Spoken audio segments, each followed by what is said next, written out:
Welcome back to my video. आज मैं discuss करने वाली हूँ Samkhya philosophy. Samkhya philosophy is one of the oldest school of Indian philosophy जिसके फाउंडर थे सेज कपिल मुनि। ओके, संख्या फ़िलासफ़ी को डुअलिस्टिक फ़िलासफ़ी भी कहा जाता है, क्योंकि संख्या फ़िलासफ़ी के हिसाब से दुनिया में दो मूल तत्व हैं, पुरुष और प्रकृति। क्या आपने कुम्हार को मिट्टी से बर्तन बनाते देखा है? एक कुम्हार मिट्टी से बर्तन बनाता है। कुम्हार का रोल है पुरुष की तरह, पुरुष यानी कॉन्शियसनेस, और मिट्टी का रोल है प्रकृति की तरह, प्रकृति यानी मैटर।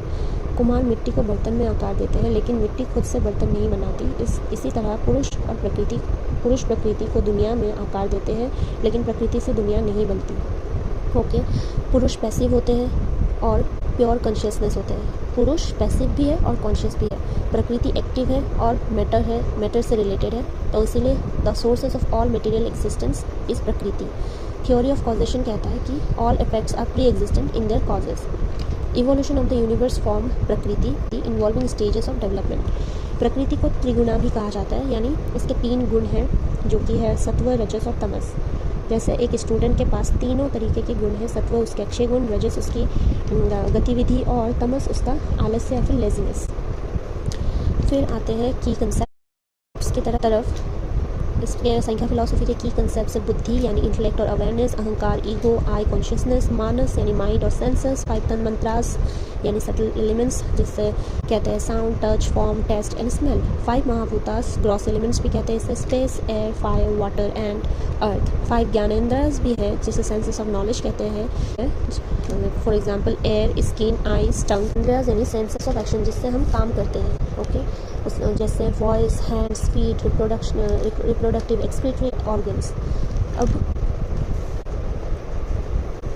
जो ये हमने पढ़ा त्रास और 5 महाभूतास, ये महाभूतास से पंचभूत भी कहते हैं, क्योंकि ये 5 महाभूतास है। ओके, प्रकृति से पंचभूत की उत्पन्न होती है, जो कि है अभी पढ़ा हमने space, air, fire, water and अर्थ। जिसे कहते हैं पृथ्वी यानी मिट्टी, जल यानी पानी, तेज यानी सूर्य की रोशनी, वायु यानी हवा और आकाश यानी स्काई। इससे पंचभूत की जन्म होती है प्रकृति से। गोल ऑफ संख्या क्या है? कैवल्य यानी लिबरेशन और आइसोलेशन को पाना, the realization of डिस्टिंक्टनेस of Purusha from प्रकृति। पुरुष प्रकृति से अलग है, ये रियलाइजेशन करवाना ही संख्या फिलॉसफी का गोल है, जिससे हमें मोक्ष की प्राप्ति होती है। मोक्ष यानी salvation, freedom from the cycle of birth and death.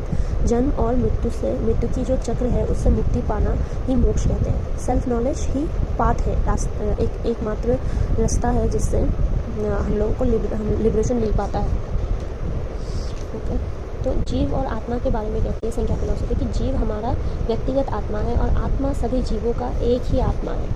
अच्छा, एग्जाम्पल से बताऊं तो एक परिवार के सभी सदस्य अलग अलग होते हैं, लेकिन उनका एक ही परिवार है। इसी तरह हम सभी जीव अलग अलग हैं, लेकिन हमारा एक ही आत्मा है।